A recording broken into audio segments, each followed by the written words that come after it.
Hello, I'm Lorette Legan, President of the Jacksonville-Onslow Chamber of Commerce. And on behalf of the Chamber membership and our Board of Directors, I want to welcome you to Forum Onslow. The Chamber works with government agencies on issues that affect our business community. We monitor legislative issues that impact local business. We promote partnerships between business, government, military, and education. And we use these forums to create awareness on topics that are important to the entire community, such as the election of those that will represent us on the Onslow County Board of Education.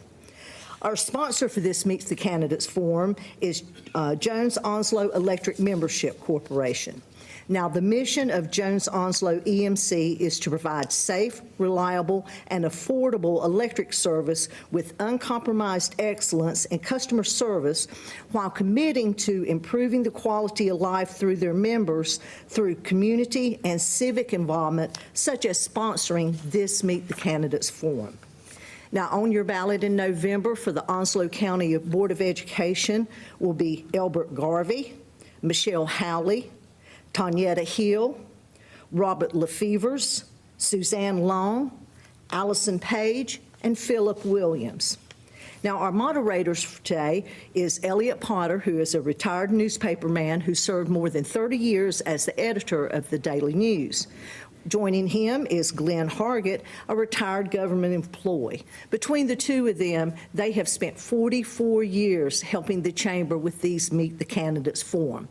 And to keep everybody on time is our timekeeper, Lachey Cavers. So with that, gentlemen, it's all yours.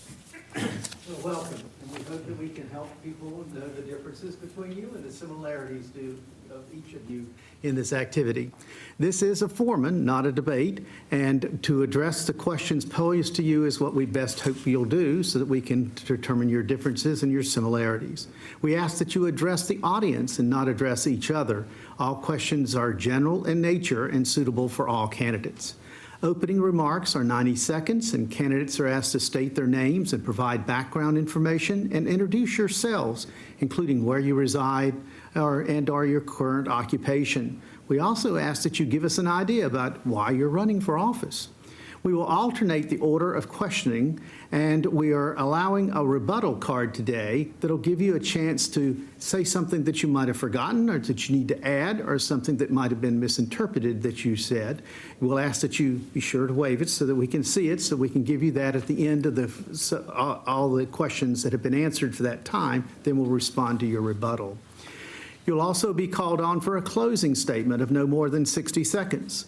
We have a system for letting you know how you stand on time, and on the monitor that you'll see on the screens, they'll let you see what the time is remaining. At 15 seconds, you'll see that it turns red, and we ask that you complete your thought and kind of close down at that point. We're very proud of the decorum that candidates in our audience have exhibited over the years, and we've been doing these forums, and it's a wonderful tradition. And we respectfully ask that we honor that to help keep the program moving and fair. We ask the audience to refrain from applause during the program, and we're hoping to keep the session to less than an hour and a half today. So please try not to disturb the proceedings if you need to move around. And if there's no questions, if anyone has a question, let us know. But if there's not any, we'll get started then, as it was. So, Mr. Garvey, we're going to open with you with your opening statement. Yes, sir. Thank you. Thank you for allowing me to be here today to explain who I am. I am Elbert Garvey. I do have a strong connection to Onslow County Schools. In addition to having served on the board the last couple of years, I'm retired from the school system. I spent 30 years in the school system as a teacher or coach, and I ended my career as a principal.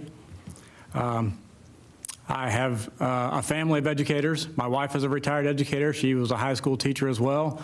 And currently, my son and my daughter-in-law are also teachers in the Onslow County school system. So we are a family of educators. Like I said, I have strong ties to the system. I have a one-year-old granddaughter who one day will be attending Onslow County schools. So it is my job to serve our school system and to help it continue to be the best school system in the state. Thank you. Hi, I'm Michelle Howley. I've lived in Onslow County since the 70s. My educational background is kind of diverse. I am also an educator, a retired educator. I started out in Onslow County as a volunteer, parent volunteer. Went on, became a substitute teacher. From there, I became a teacher. Worked for the state a little while, state assistance team on loan from Onslow County. I taught high school at Richlands High School, biology and physics. When I came back from working with the state, I went to the county office as the Director of Professional Development and Academic Enrichment.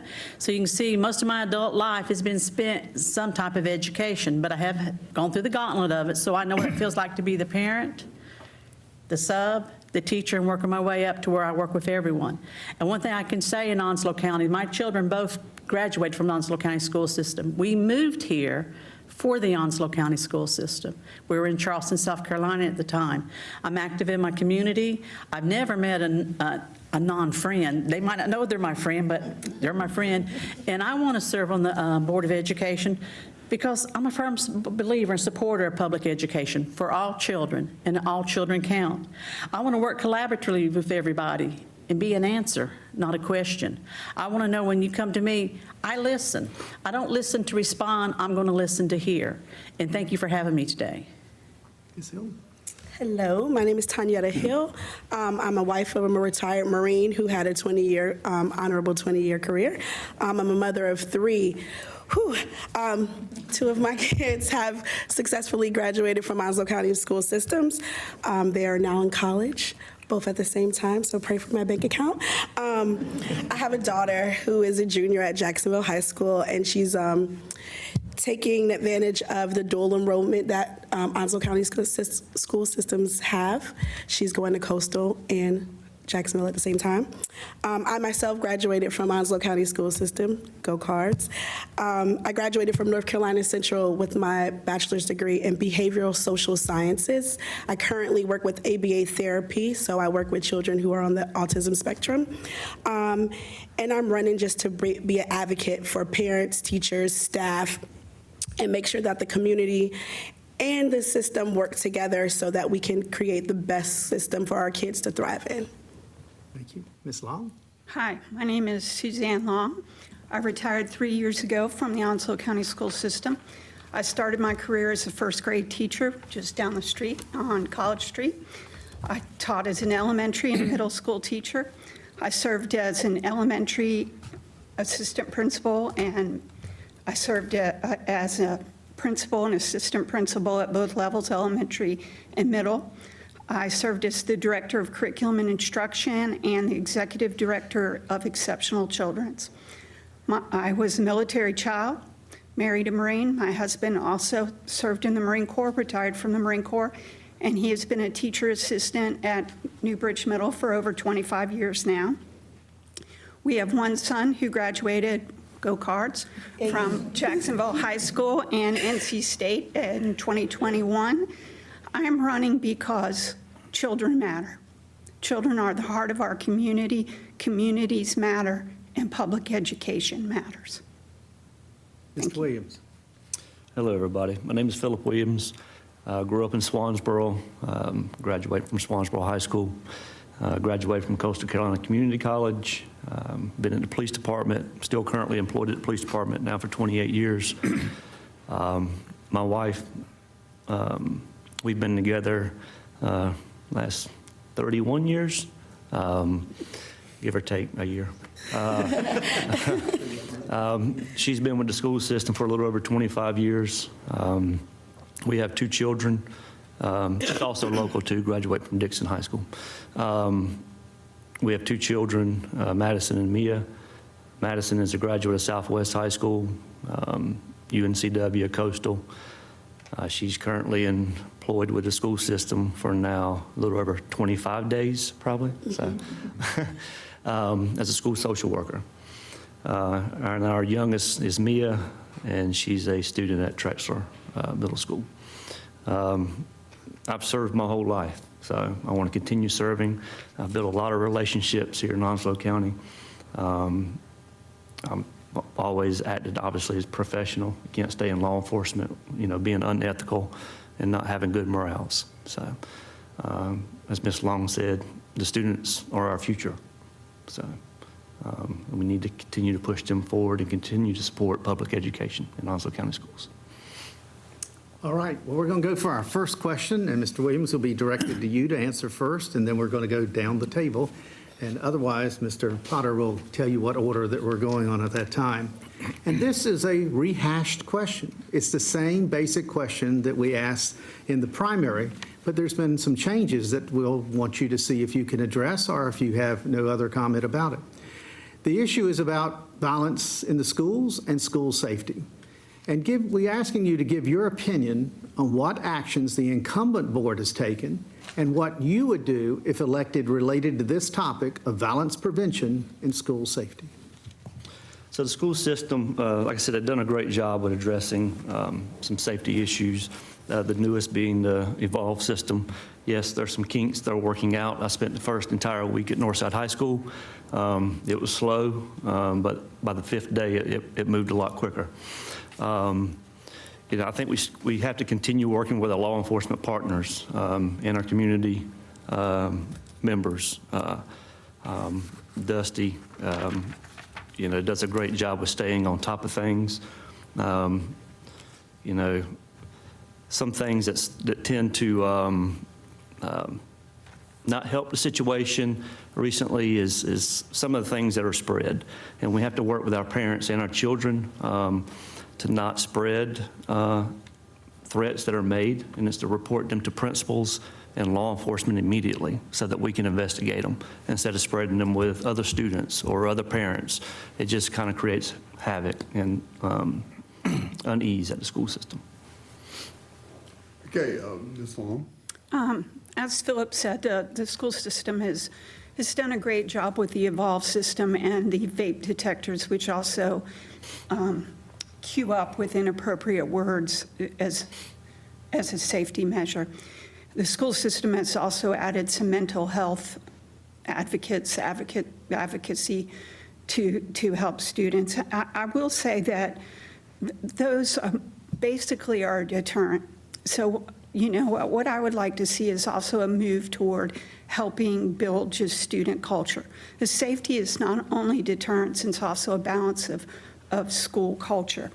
I was looking at the North Carolina Teacher Working Conditions Survey, and I was a little surprised that teachers indicated it wasn't weapons, it wasn't drugs, it wasn't alcohol that was their biggest concern.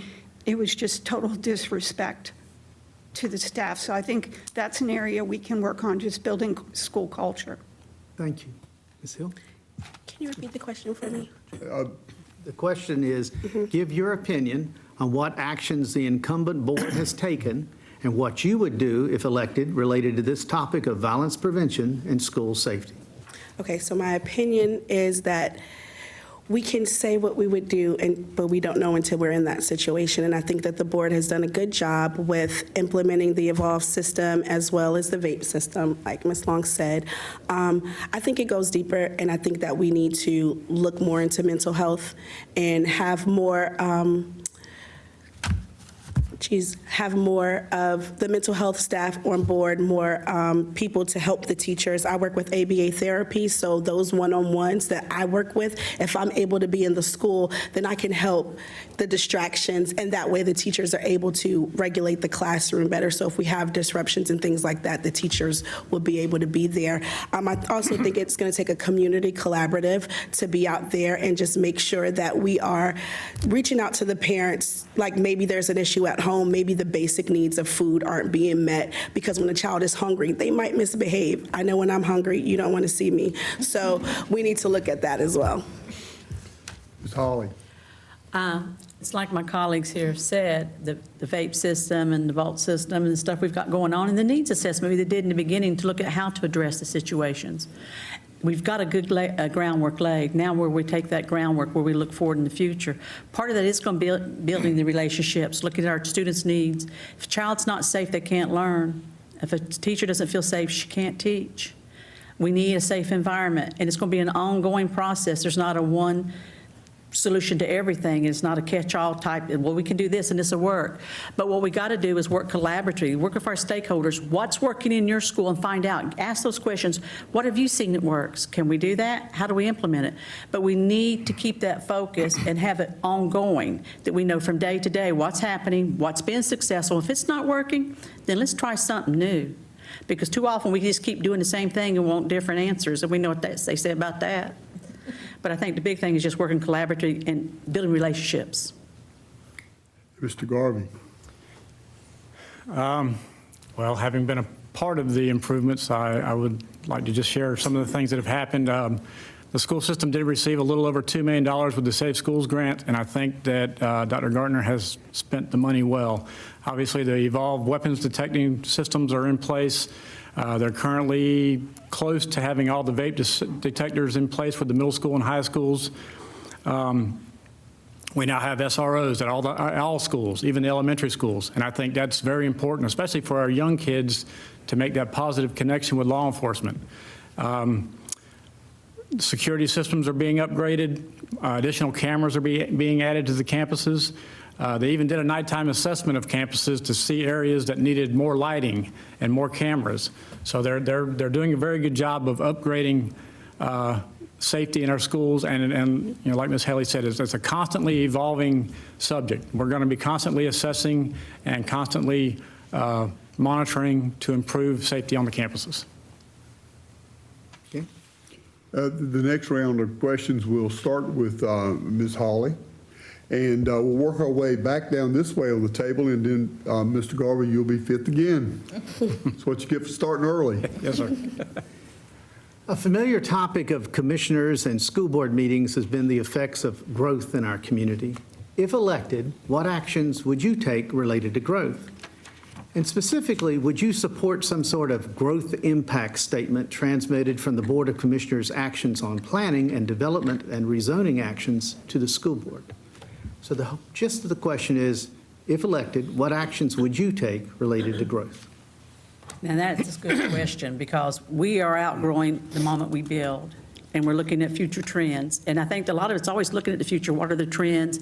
What are they looking for? We do an impact statement on how we're growing and where the growth is. Not only in building new buildings, but renovating and updating the buildings that we're in, the facilities, because we have a lot of that we need to do also.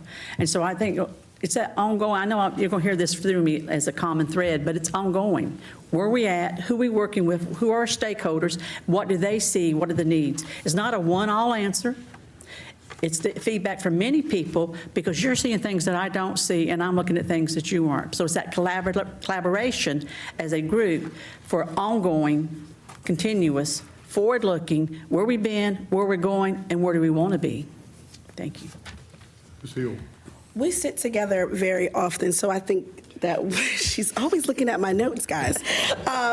We all know that Onslow County is growing. You drive down Western on a Friday, and it is ridiculous. So I do know that the current board has already implemented certain things, like they have schools that are being built, and they're also looking to 2027 and thinking about, or have spoke about building a new school out in Dixon, because they're seeing that grow. And I just feel like we need to continue on that path, continue looking at their trajectory and monitoring and seeing where we need to build. We also can recycle some of these buildings and put more money back into them, that maybe we can use them for an alternative to, like, if you're at this school and you need to take a class, maybe you can, like something like the center that we have, the skills center that we have, let's reduce, reuse, and recycle.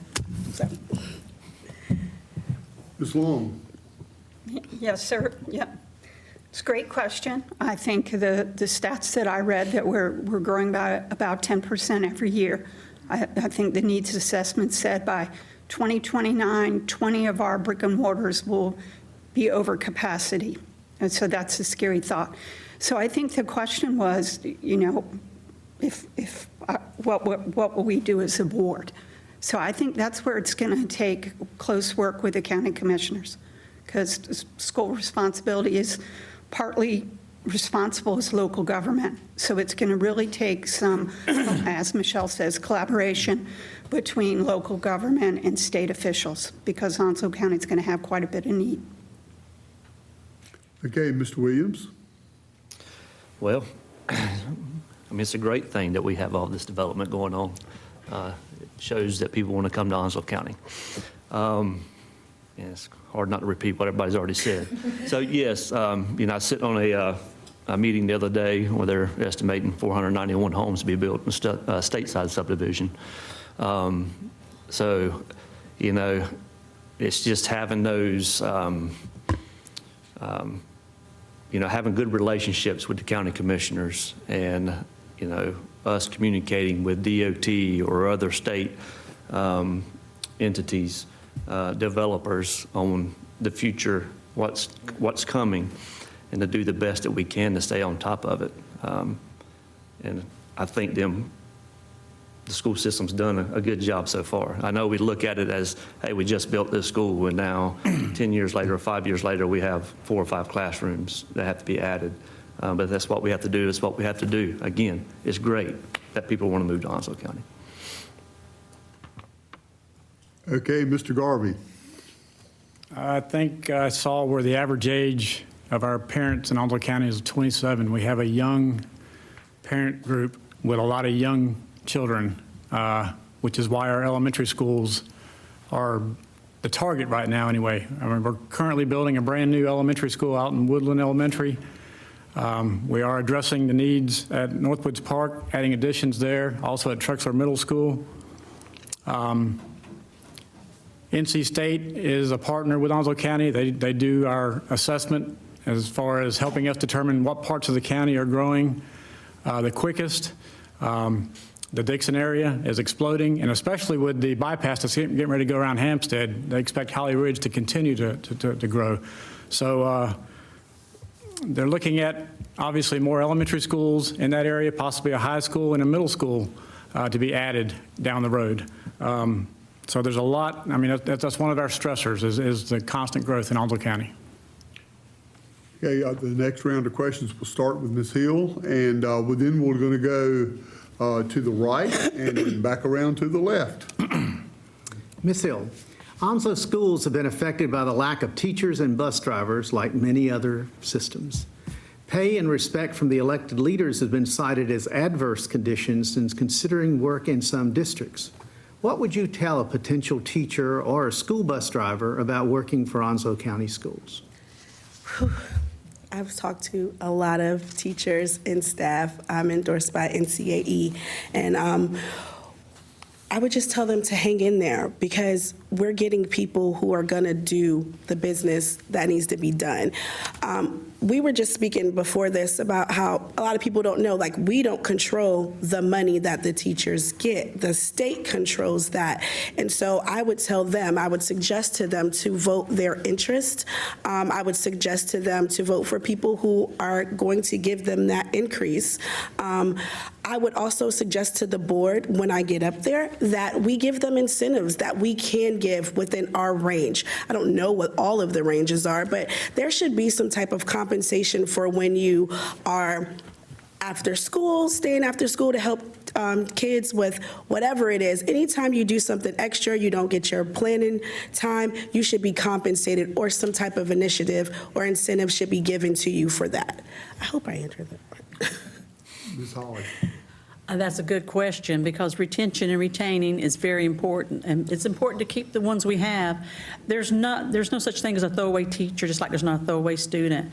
Teachers that are struggling, we need to work with, have a good support system for them. And I would tell them I chose to come here, that I chose to be in Onslow County for the school system. I still see those things. Then I would share with them that I've worked all around the state when I worked in North Carolina State Assistance Team, and I never saw a county that came close to the infrastructure support system that exists within Onslow County. And I know our county commissioners have always been very good about ensuring that our teachers have a supplement, and I'd talk about that. I'd even talk about how they appreciate their teachers over the years, because when I started, it was like 2%. That was 40-some years ago, but I felt like it meant I was appreciated. And so I know I would share that with them. And I'd share about the community spirit that exists within Onslow County. And it's more than just going to be an occupation. It's going to be a passion, and you're going to find people that care about you. And I let them know this is where they want to be. Mr. Garvey?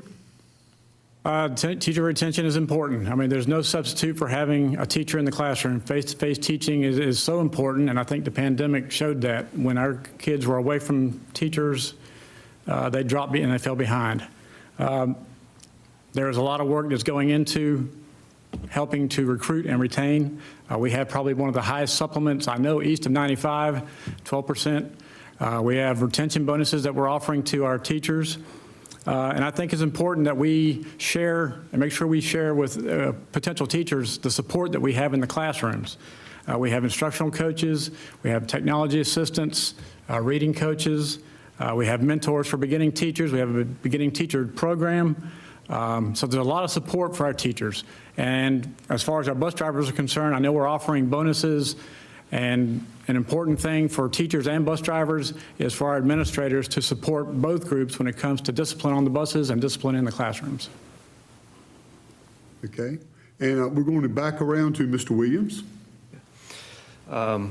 Yes, as everybody so far has stated, retention, recruitment.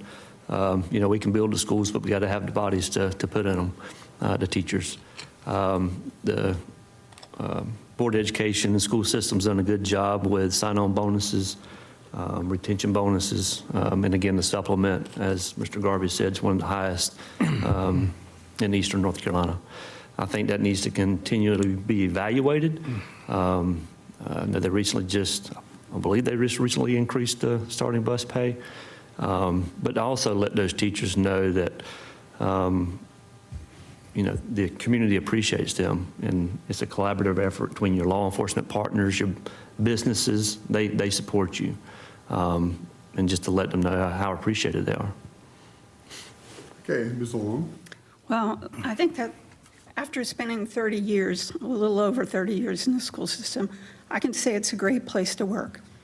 And when I say that, I don't want to even use the word work, although you do work to get a paycheck, but it felt very much like family. I would also say to anyone interested in becoming a teacher, because I, like Michelle, have spent time looking at other school systems, Onslow County spent a great deal of time and money on professional development geared toward what teachers' interest, where they feel the need. They've spent a lot of money. There's areas for teachers and other employees to move up. Not every district does that. As everyone says, we have a very competitive supplement, and I would also like to see maybe more input on just teacher voice, giving teachers more areas to express voice. Okay, we have a rebuttal. Yeah, I don't feel like I answered that question the way I had to process it. Okay, so I'm ready. I know that we speak about teacher support, but I don't think that the teachers really have it after speaking to some of the teachers when they have to go in their own pockets to fund their classroom, when they are not getting duty-free lunches and things of that nature. I feel like, again, if we added more mental health advocates in the classroom, like I said, I'm a one-on-one. If I was able to go in the classroom with my kiddo, I could arrange them, and like if they needed to step out, we can step out. That would help the teacher, and they wouldn't have to stop to handle that particular child. So 30 Okay. seconds goes by We're going to fast. start this next round of questions with Ms. Long, and we're going to work our way to Mr. Williams and then back around the table. This question matches one that we've asked of the State House and the General Assembly candidates about what was the situation with school vouchers that were for private school attendance. So what is your opinion of public education funds used in that matter? Need a lot longer time to answer. But like 85% of parents choose to send their kids to public schools. So private schools aren't scored the same way private schools are. You're really comparing apples to oranges. And I find it interesting that they're called opportunity scholarships. So my question to the audience would be, opportunity for whom? You know, public education, we serve every kid that comes through that door. Most of the people that are using opportunity scholarships were already doing it. It decreases funding from public education, and I read a statistic yesterday on Pitt County. Had they not had opportunity scholarships, they could have given a 2-point-something% raise to teachers. It would have equated to something like 40 nurses. So it's a scary deficit to public education. And Mr. Williams? Well, I'm running because I love public education, and I support it. While, yes, I understand, you know, when parents need to have choices of where they send their kids, I don't agree with them using it for the vouchers. We already have a shortage of teachers and other employees. The starting pay, you know, still needs a lot of work. And now we're going to take money away from public education to give to these. Just like Ms. Long said, to these parents. The private schools are not held to the same standards as public education. So that's my stance. Okay, and Mr. Garvey? I'm a big public school proponent, as I think most of us are. I'm a product of public education. My son is a product as well. And I've been in the system for 30 years, and I've seen the children that we've graduated as they've gone out into the community and become adults and responsible citizens. And I think that the vouchers do take away from public education. And I'm not a proponent of vouchers. Obviously, I don't have a say-so in that. But since they do exist, I do feel like that if they're going to be taking money away from our school system, then the private schools need to be held to the same standard as the public schools. Ms. Holly? I've also been researching vouchers because, you know, you get conflicted feelings because did it help a child? Because my interest is in what's best for a child. But then I look about how they're given out and the amount and how much. Right now in public, I think the most you can get, and it is based on free and reduced lunch and socioeconomic needs, it's a little over maybe $7,500. There's not a private school I found that you could go for $7,500, and that's for everything.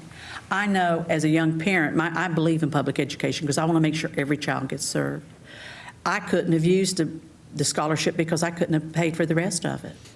Are we addressing the children most at need? Because I don't see how you can get a child there for that cost. And the amount of money we're spending is astronomical. We're in bad socioeconomic times now. It's worldwide. We have children who are not eating or not being fed.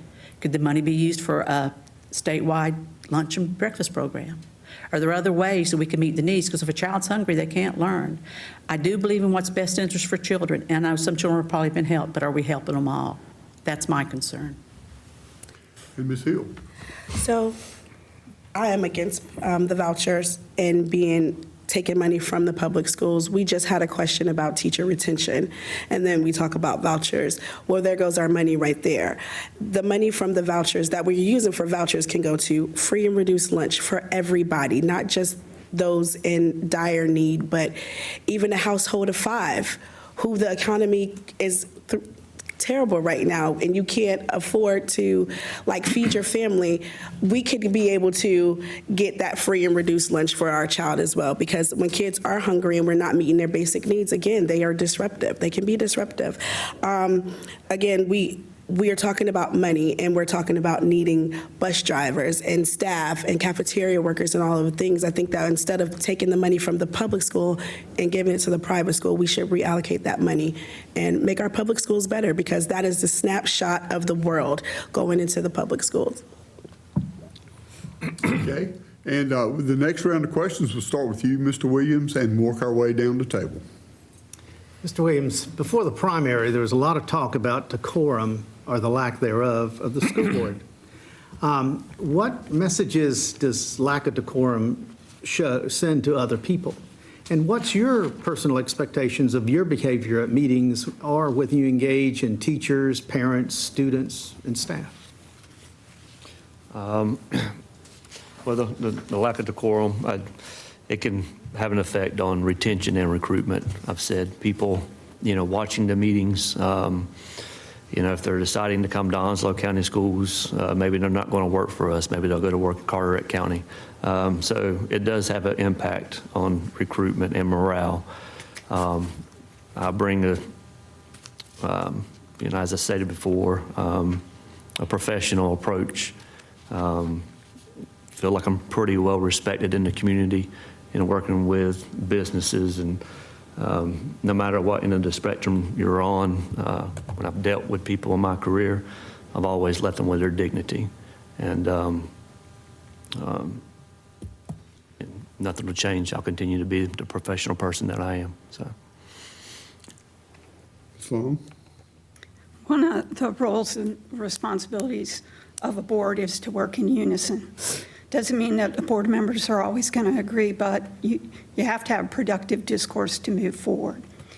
As far as decorum of the constituents in the building, I understand. I mean, they're frustrated, so that's when it's important for all the elected officials to just seek to understand and evaluate the situation, investigate the situation, and be responsive with an answer. Thank you. Ms. Hill? Can you read that question one more time? I want to make sure I'm answering it right. The question at its root is asking, what are your expectations of your behavior at meetings and when you engage with parents, students, teachers, and staff? So I just lead by the golden rule, right? We all grew up with the golden rule: treat other people how you want to be treated. And everybody's not going to agree with you. Everybody's not going to be so kind, especially when it comes to their children, because we're all passionate about our kids.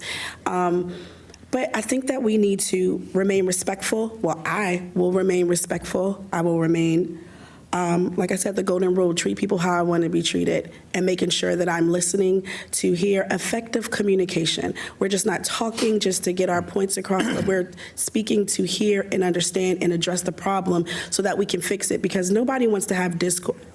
I don't want to have discourse with my constituents and parents, because we need their input. We cannot do anything as a board, as a staff of a school. We can't do anything without the parents. So golden rule is my method.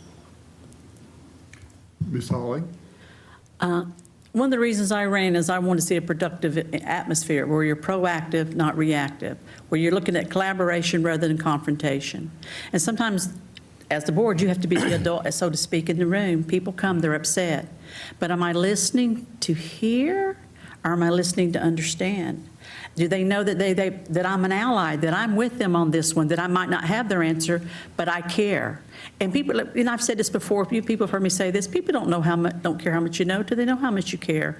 And you've got to work, like I said, in that collaborative environment, not a confrontational environment. And as a board, we've got to work together and show that we're for the same thing. We're for what's best for children. And what's best for children will be best for our teachers and our community. And if you don't have that, and you don't have that proactive atmosphere where everyone feels safe, a lot of times in a classroom and children aren't happy, or they're not feeling safe for some reason, whether it's because of what's there or what's going at home. But people have to feel safe, and they can come to us and they be treated with kindness and respect. Okay, and Mr. Garvey? Well, board meetings are opportunities for the citizens to address the board with concerns that they have out in the district. And the bottom line is ultimately we're there for the students, the board and the parents and the citizens. And they need to know that when they approach the board and they share their concerns with us, that they are being heard, and that whatever concerns that they have are going to be looked into. They need to understand that that's going to happen. I think it's important that we lead by example. I think the board itself, when we are in front of the community, we need to be a united front, that any discourse that we have needs to take place in private, not in front of the public. I think we need to lead by example, and understanding too that when people come to us, sometimes they're going to be emotional. And it's important for us to listen, not to engage them, but to listen to what their concerns are so that we can properly address it.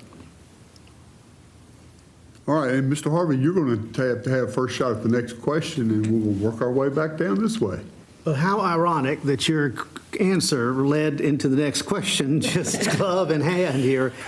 Do you have a procedure that you'd like to implement for parent and community input on school issues before the board? I just want to be available, understanding that they can, I think I'm addressing your question, but understanding that they have ways that they can contact me, whether it's email or phone numbers. Obviously, they can address the entire board when they come to the meetings. But the important thing is just to be available. And again, to make sure that we're listening to their concerns. And we don't always have all the answers immediately, but I think we do a good job between us and especially the executive staff. They're the ones that are going to be listening and returning the phone calls to the citizens, making sure that that their voices are being heard and their concerns are being addressed. Ms. Hawley? I agree with everything Mr. Garvey's saying, and I also would like to go to a further point of do follow-up. Even if the question's not for us, is there some mechanism we're using for follow-up? And there might be, and I don't know it. But I know just running for the board, people come up and start asking you stuff and telling you stuff. And a lot of things they want to know and things they'd like me to do, that just doesn't fall under the responsibilities of the board. But I listen, and I tell them I care. I tell them I might not have you an answer, but a big part of it's listening to hear what they're saying and understand, find the avenue they need, and then follow up, did they get their answer? And if not, sometimes I think it's to get the answer they want.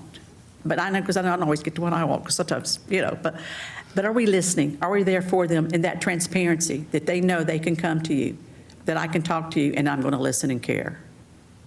Ms. Hill? Okay, I need the question. I just want to make sure. The question is basically, do you have a procedure that you would want to see for parent and community input on school board issues? I think that the community does a good job of letting us know where they need help. I think that as a board member, it's important that we're effectively listening, not just to respond with what we feel or if we feel attacked, but listen. And like Ms. Michelle said, we might not have the answer because that might be out of our scope. And I think a lot of it needs to be like educating the community on what we can and cannot do as a board, but also helping them, plugging them to the right place. Like, that's not us, but that's this person. Here's their number. And circle back around like, hey, did that person ever get back to you? I think it's important that the community sees us, that we're just not at the board meeting and that's where we're seen. Like, get out, go to the festivals, go to the the things that the students are doing. There's a lot of great things happening in Onslow County schools. Did you know there's a STEM program? Like, there's a lot of things going on that I feel like the board needs to be at so that they can actually see what's going on and adjust where we need to. Okay, Ms. Long? So I agree with everything that's been said thus far. You know, when someone is elected to the board, they receive training. So other than Mr. Garvey, where we don't know what that training looks like. Right. But I would be curious as far as input. You know, we have some people that come to the board meetings and ask the same question every month. So I would be curious, again, not knowing what the training looks like for a board and what is legal or not, but I would be curious if a board could, after researching, make a public statement to the question. For instance, if someone was asking how many books had been investigated, then there would be a public response to that. I know county commissioners have public responses to inputs of questions, so I would like to investigate like a public statement after someone had asked a question. Now, as our predecessor said, maybe someone got back to them, but the whole general public doesn't know. Mr. Williams?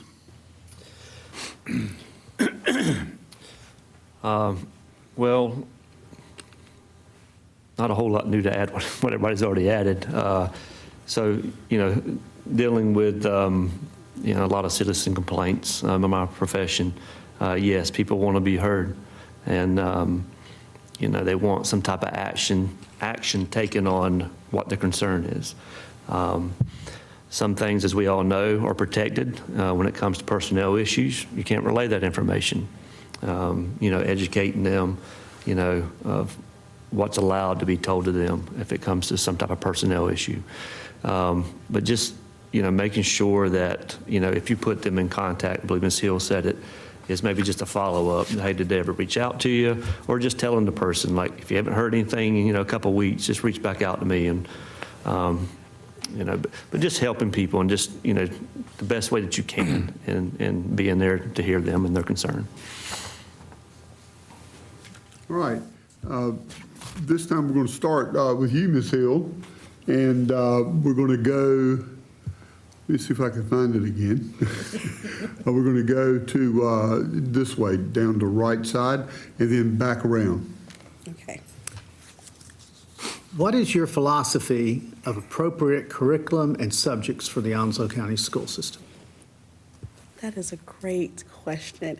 I do believe in getting back to the basics of education, reading for comprehension, math, complete history so that we know where we've been and we don't go back, and civics so that our kids, our community knows how the government runs, how our country runs.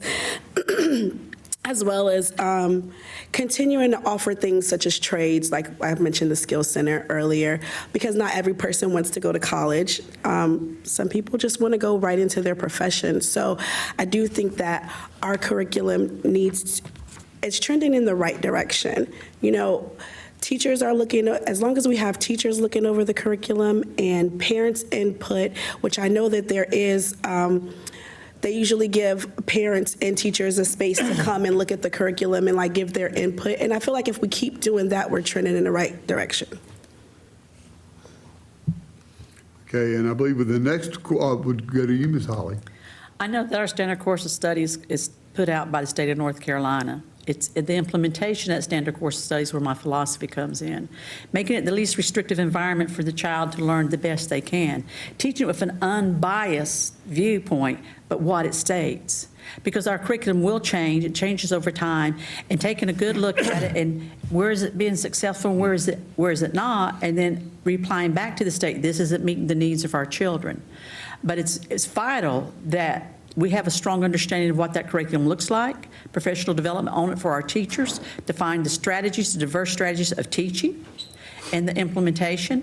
And once again, my biggest philosophy, one of the biggest things I stick on is it being taught without an opinion or bias of the teacher, but as the curriculum as presented and the information that students need to know. Because it changes and we teach what's there and you got to go within that, but it's the way we teach it, the creativity addressed with it, associated with it, that makes the classroom successful. Okay, Mr. Garvey. My philosophy is basically that the public school system is responsible for providing our students with the skills and the knowledge that they need to go out into the world and become productive, responsible citizens.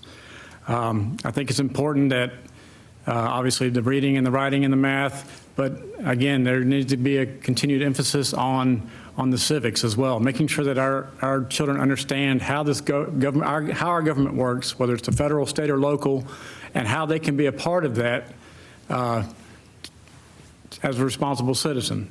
I think it's important that our children be able to follow their interests as well.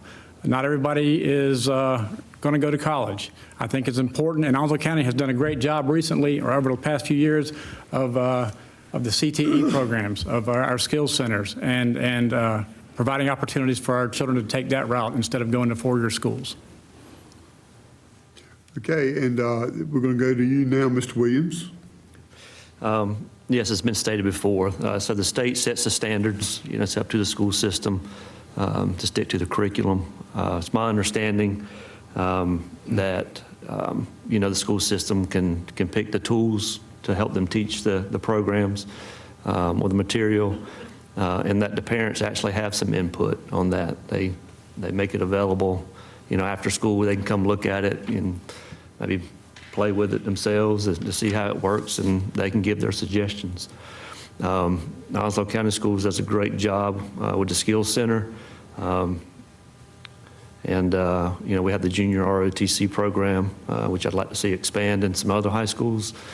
But again, just trying to prepare our students to either further their education, or enlist or seek employment. So that's what we need to do. So. Ms. Long. Now I understand why Mr. Williams doesn't want to go last, because everybody answers the questions so well. So again, we have a standard course of study and essential standards that come down from the state. Where a local school system has input is the curricular tools that are purchased. Certainly, we would want parent input on that. I often hear parents say, well, you don't teach cursive anymore. It is in the curriculum, and it is part of the elementary curricular tool adoption that Onslow County uses. I hear parents say, well, you need to teach them about finances. Financial literacy is in the curriculum. I agree that the goal of public education is a sound basic education, preparing students for the next level of life.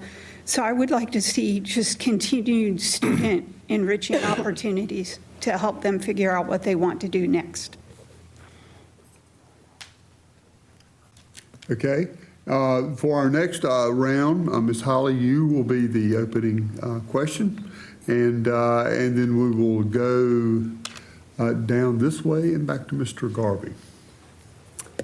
Twice, Onslow County voters have rejected creating a partisan system of election for the school board.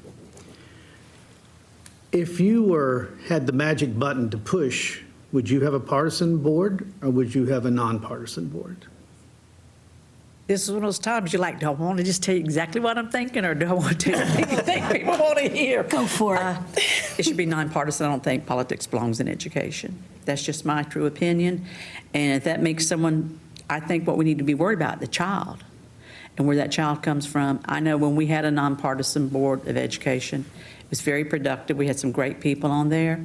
I supported those who ran nonpartisan so they could come off because they didn't want to on the ticket. And I know a lot of people see other reasons for it, and that's why we have differentiation in life. We can all be different, but I think we just need to be looking at what's best for a child. And that will always be my belief in education. And Ms. Hill? I think that we should not worry about the letter behind someone's name when it comes to what we're doing for our children. We have seen in Onslow County a few times where people have voted their party's interest and not the best interest of the child. And then we have to create different procedures to get people off of the board, things that we haven't had a precedence for that. So now we have to take different avenues. I think that we should vote in the best interest of the child, whoever is making the most sense. We can be divided on some things, but I think that we can all come back to agreement that what's in the best interest of the child, the staff, and the community is what's best. Okay, and Ms. Long? So all my time in the school system, over 30 years just in Onslow County in the school system, a parent's wants for their child, no matter whether they were low income or very well-to-do, were the same.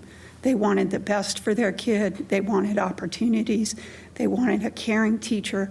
They wanted a prepared teacher. They wanted a community school with opportunities for their kid. Didn't matter whether that parent really was red or blue. They just wanted opportunities for their kids. So I do not believe in bipartisan. And Mr. Williams? So as Ms. Hill stated, it shouldn't matter, what letter's in front of your name. So, do your research and vote for the person who you believe will do the best job. It's like Ms. Long said, don't have a whole lot new to add. Everybody wants the best for their child. That school system provides a lot of opportunities, arts programs, sports, skills center. And I just, like I said, it's up for the adults to figure it out. So, and what's best for the children. And Mr. Garvey? Well, obviously, in a perfect world, we would have a nonpartisan board. Again, it should be about the students. But as I've seen over the last couple of years, it seems like, well, there's no stopping it. Politics continues to creep in, and people come to the board with agendas. And it seems like, this is not probably going to be a popular answer, but it seems like that both sides are trying to push their agendas.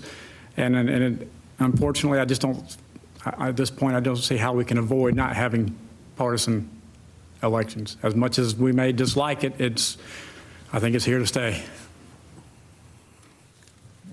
Okay, and this round, we'll start with Ms. Long and go to Mr. Williams, and then we will go back around to Mr. Garvey and the rest of the table. Well, this is a follow to the question, and we asked some of you this question in the previous times. Do you support Moms for Liberty or other national movements? Have you signed or indicated support for any platforms in your candidacy for the Onslow County School Board? Are you running as a slate with some other candidates in some actions? I have not sided with any other candidates. Interestingly enough, I've been endorsed by very diverse groups, been endorsed by NCAE as well as God and Country Alliance, as well as Onslow Protect Our Students. But in my opinion, isn't that what you want from a board? Don't you want board members where diverse people endorse? Because again, our focus really should be on providing a sound education and opportunities for students. Okay, we'll go to Mr. Williams. Yes, I've been endorsed by the NCAE. I'm not running for any other reason than I just want to continue to serve and, try to continue to help push the school system further in a positive way. And as I stated before, I care about Onslow County and the school system and public education. Okay, and Mr. Garvey? Could you repeat the question one more time, please? Have you been endorsed by any national movements, such as the Moms for Liberty? Have you signed or indicated support of any platforms in your candidacy for the school board? And are you running in sort of any slate with any other candidates at your current seats? As far as the Moms for Liberty or any of those organizations, I have not been endorsed, and I haven't publicly supported them. But I'll be honest with you, and that's what I'm here for, is to be honest with you. I'm glad that those groups are voicing their opinions. There are some extreme views that are trying to be pushed into our school system that I don't think belong in our school system, and I support their efforts. And right now, there's a lot of litigation that's going on in the federal court system with this Title IX that the president's trying to push into the schools, and I'm just hopeful that the verdict in those court decisions are in our favor. Ms. Holly? I'm not working in collaboration necessarily with any other person, although I know all the people that's running against me now because I've made some really good friends, and I've met a lot of people out there. I was endorsed by the NCAE. That was it. I'm kind of like a lone wolf. I just go out there. I'm doing this. My agenda is children. I don't want the best for children. Any group that's got something good for children, I'm in there with them. Any group's doing something that's going to hurt a child, I'm not going to be with them. I think we need diversity, we need voices, but I think that the ownership of what you're doing needs to come to the purpose of why you're doing it and where your heart's been led and what God's placed on your heart. I'm running because I want to help children. I want our school system to be what it needs to be for our children and our community. And that, someone asked me who you're running with, I finally said, well, my country, God, my family, the children of Onslow County, because I got pressed on that so much, but I'm running for the children of Onslow County. I want to be a good school system for everybody. And Ms. Hill? Ooh, I'm the last one this time. Can you read the question again? The question is basically, do you support Moms for Liberty or any other national movements that are out there? And have you signed or indicated support of any platform in your candidacy for the school board? And are you running with any other person as a slate? Well, Moms for Liberty hasn't even reached out to me, so I'm not I'm not endorsed by them. And I honestly, I'm in agreement for anybody who to speak up, but I also am not in agreement for division. So I'm not, only person I'm endorsed by is NCAE, North Carolina Educators Association, and those are the people that I want to help along with the children because they have the children's best interests at heart. So to answer that question, no. Okay. Yes. We're going to start this round with Mr. Garvey. We'll work our way down the table. This one has to do with a new classification of something that I imagine you already know, and it's called Opportunity Youth. It's about 5,300 are estimated to be in Onslow County who are between 16 to 24 years old and are neither in school nor working. That's 10.6% of our county's youth population. And it represents 10.6% of the total county population. And it represents the potential to save this group from a lifetime of dependence and lacking the ability to live to their full potential. What would you support to lessen this number of youth not in school nor working? Well, I think part of it goes back to what I talked about earlier with the curriculum. I think it's important that our children, when they are in school, that they are able to go down a pathway that is of interest to them. I think so many times there are so many students that are out there that are taking subjects that just doesn't have any interest to them. And I think that's important so that they stay interested and stay in school. And honestly, I think also our parents need to step in as well. Seems like a lot of times there's a lot of blame that's placed solely on the school system, but I think our parents need to step in those situations too. And those parents of those children need to be supportive of those kids and encouraging them to either get a job or stay in school. Okay, and Ms. Holly? I know earlier I said something about least restrictive environment for learning, and we use that a lot when you talk about EC children, exceptional children. I think all children are exceptional, and we need to meet their needs, and often we don't, and that's when we have these problems. And we have to have basic education understanding, but looking at other realms for them and things we can do, I think Onslow County has made a good step in the right direction with the Skills Center and with dual enrollment with Coastal Carolina Community College. But dual enrollment of Coastal Carolina Community College has existed since the 90s. We need to look at what's working, what's not working. If it's working, how is it working, and what we can do to implement more programs to put them in place that we make lifelong successful citizens, which impacts all of us in the future. I never seen a child that didn't think about a future taxpayer and a future making decisions on how I'm going to live as an adult as I get older. And those are things we look at. These are the people we're looking at and how are they going to lead our country, and what are we doing for them now to make sure they're able to. Ms. Hill? So as a parent who's dealing with this right now and has dealt with this in the recent past, I know that things are out there. I think that we need to make it our business to get the information to the parents. Like I said, my daughter's doing dual enrollment because college is important to her. There's a lot of parents whose kids are graduating early but they're planning on going to college, and it's like, wait, stop, dual enrollment. But the parents don't know about dual enrollment, and it's not that it's not their fault. It's not that it's not the school's fault. It's like, how can we get better communication between the schools and the parents? I know we have emails, but a lot of times the emails go to the students, and I don't know about you guys, but they don't check their emails. They like all these notifications, so we need to figure out a way to get the information to the parents. We get it to them about football games and baseball games and things like that, but we need to get this information to the parents so that the parents can act on it. That will help.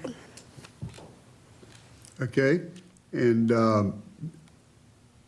keeping on down the road here, we're going to go with Ms. Long.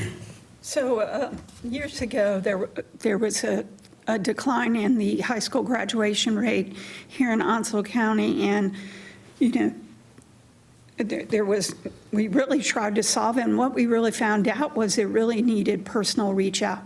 So in this case, it's going to need personal reach out, whether that's administrators, guidance counselors, but whatnot. But I agree with Ms. Hill. You know, usually youth know what they want to do. They just don't know how to get from point A to B to C to D. So I think it's going to need a lot of personal touch, reaching out to parents and students, charting a path, offering other alternatives to GED, and some trade and career tech ed credentialing programs. Okay, Mr. Williams. Well, I'd like to, know, I guess, some of the circumstances behind them dropping out. Some of them dropping out because they have to go to work, or they're just they're not interested in school anymore. Maybe they need some mental health resources, find out what's going on maybe at home.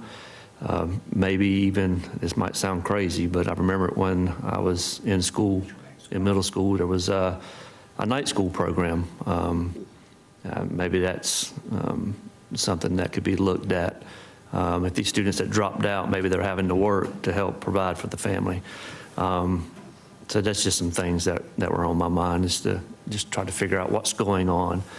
And like they've said earlier, is, try to educate the parents and things, because we have a lot out there to offer students, as I said before. So. Everybody has answered the question, right? Yep, everybody's answered. We're going to go with Ms. Holly, and work our way down and end up on this question. I think this is the last question before we get to the closing statements, and we're going to work our way down to Mr. Garvey. Okay. So, Ms. Holly, the question is basically, what criteria would you like to see in the board's evaluation of its executive leadership? I'm not sure exactly what all is already in. Well, this gives you the opportunity to Just say, decide okay, whatever you want it to be. I want it to be holistic. I want it to be ongoing.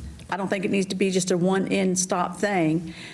I know in the classroom, making snapshot visits is one of the most effective way to see what's happening within the world and to get feedback from the community of what's happening. But I would like to see it to be an ongoing, not just a one-shot deal, and it be based on community involvement with the staff, involvement with the teachers within the community, all the community, not just part of it, and our stakeholders, and the effectiveness of what's occurring. Are we being effective? And if not, what procedures are we going to put in place so that effectiveness does occur in the future? Thank you. Ms. Hill? Okay, so this question you're asking me, I'm saying right now, you get to create a system Okay. to evaluate executive leadership. What would it be? What would be your criteria for the evaluation? okay, so I think that first we need to look at criminal records. We need to make sure that whoever is on this board has not been in any type. Excuse me. Is that what you mean? It's the executive leadership. Oh, okay. The people you hire to run the schools day to See, day. I knew I needed a clarification. Okay. Okay, I think that we need to make sure that we're having transparency. I think that we need to make sure that our community is involved. I hope I'm answering this question right. It all goes back to making sure that we're providing the best possible resources for our students and making sure that our teachers and staff are supported. I don't think I'm answering this question right, but that's all I got. Ms. Long. Well, first of all, I'd like for members of executive staff to kind of do a self-evaluation. Then I would like to compare that self-evaluation to current instructional data and cultural data, and then set a visioning plan from there with some measurable outcomes. And then, of course, you would have to have some like quarterly reflective meetings to just see how far you're veering from those measurable outcomes. But I think it would be great if the public knew what those goals were. Mr. Williams. I'm not real sure. I don't know how they're evaluated right now. I know how our evaluation system works. I think it's just something that I have to give that some more thought. Right. You kind of got me with that one. You know, just, you know, if I was elected, you know, obviously, you know, understand and review what the evaluation system looks like, and then maybe I would be able to give a better answer than what I'm giving right now, or some type of answer at all. So sorry. Okay, Mr. Garvey. Well, the only person that we're responsible for hiring or firing is the superintendent himself. And so for me, I want our superintendent to communicate his goals for resource allocation for the district, for student achievement, how to keep our parents involved in their child's education, obviously management of facilities, because our school system is growing leaps and bounds. Also, the superintendent and his executive staff are responsible for the evaluation of our principals. So I think it's important for them to closely monitor and be in contact with those principals so that they know what's going on in the schools on a day-to-day basis.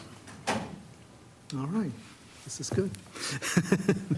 Thank you all, and we certainly do appreciate your participation today, and we certainly hope that this has allowed people to go forth on the matter. So we're going to now let you go for your closing statements. You didn't answer the question, right? No, she started. She started, okay, forgive me. Scratch, Yeah, can't read. yeah, I'm pushing the wrong column.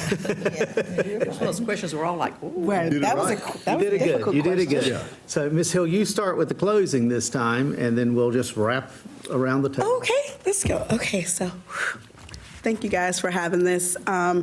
It does give people an opportunity to see us and hear what we're thinking. So thank you guys for being here. There are a lot of things that divide us, right? But I think at the basis, we can all agree that we want our kids to have a good education where they're competitive in the world so they can take care of us like we took care of them.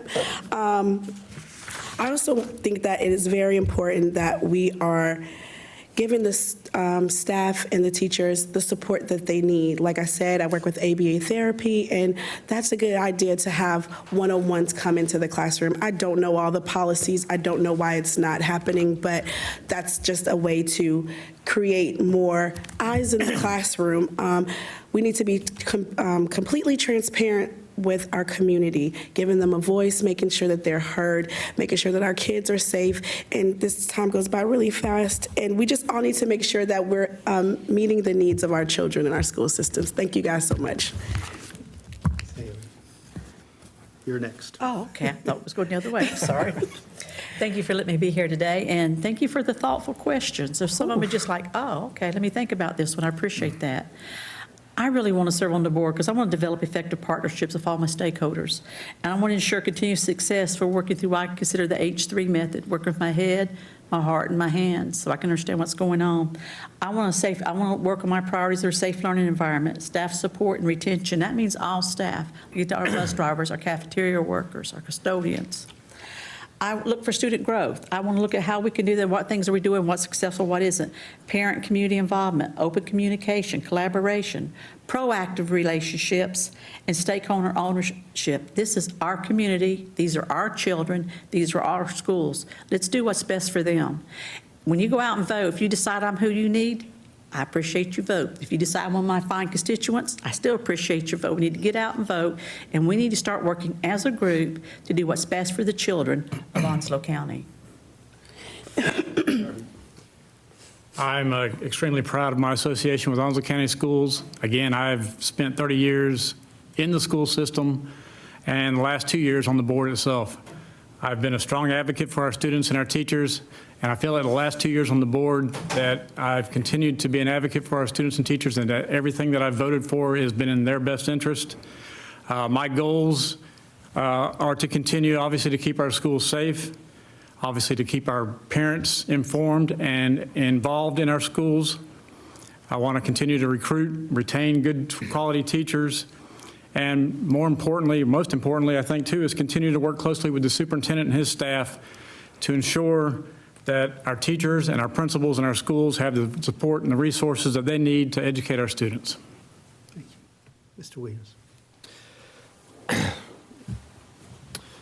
Well, while I wasn't an educator, my wife was in education and still is for 25 years, so I have a little bit of understanding of the things that you do after hours and what you go through from day to day, and I appreciate you all. I certainly couldn't do the job, so, but I'm here to support you. As I stated before, I'm here to continue to be professional and to work with businesses and our community partners to get the things that you need. Yeah, that's all I have. So. Ms. Long. Thank you for the opportunity throughout this, what seems to be the longest political season ever. I continue to just believe in increasing, as everybody else says, increasing student safety and well-being for teachers and students, increasing student opportunities, and increasing community and parent involvement, including student voice. You know, I've spent a lot of time with these people, and I think the community will be well served with any of you. Well, thank you from Elliot and myself for your kindness to us, too. And if we flubbed up on anything, we apologize. We were trying to do our best up here. And thank you for participating in the electoral system. And now, the president of the Jacksonville-Onslow Chamber, Lorette Legan. Thank you, Elliot. Thank you, Glenn, and thank you, Lachey, for everything you've done to keep the show running so smoothly today. Thank you for the candidates. Very insightful information. Thank you for sharing. Of course, we want to thank the City of Jacksonville for the use of their facilities and the media service, and of course, our sponsor, Jones Onslow EMC. Now, if you missed any part of the Forum Onslow, you can check the listings on G10 for future broadcast dates and time. But remember, your vote is your voice on matters important to the Onslow County school system. The absentee ballots are available online through Onslow County Board of Election website. You can also find the dates, times, and location for early one-stop voting. And of course, Election Day is November the 5th from 6:30 a.m. to 7:30 p.m. at your local precinct. On behalf of the Jacksonville-Onslow Chamber of Commerce, thank you for joining us for the Meet the Candidates Forum. Ladies and gentlemen, we are adjourned.